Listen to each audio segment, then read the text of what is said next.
नमस्कार, मी अरुण राठोड. सेवा संग्राम TV news मध्ये आपले सर्वांचे मनपूर्वक हार्दिक स्वागत. पाहूया आजच्या विशेष घडामोडी.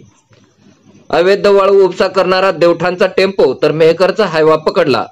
मंठा तहसीलदारांच्या पथकाने केल्या एकाच रात्रीत 2 कारवाया.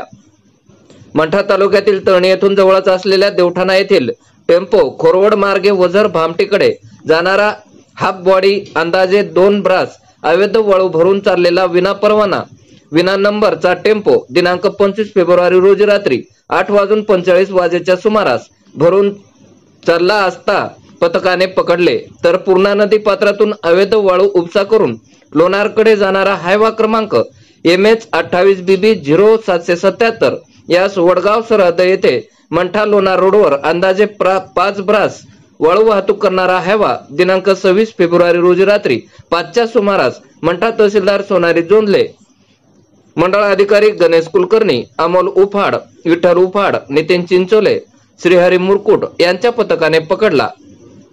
महाराष्ट्र जमीन महसूल संहिता 1966 चे कलम 48(7) व 48(8) तसेच प्रचलित नियमानुसार कारवाईस्तव सदरील टेम्पो व हायवा धरलेल्या ठिकाणावरून नेऊन मंठा पोलिसांच्या ताब्यात दिल्याची माहिती तलाठी नितीन चिंचोले यांनी दिली.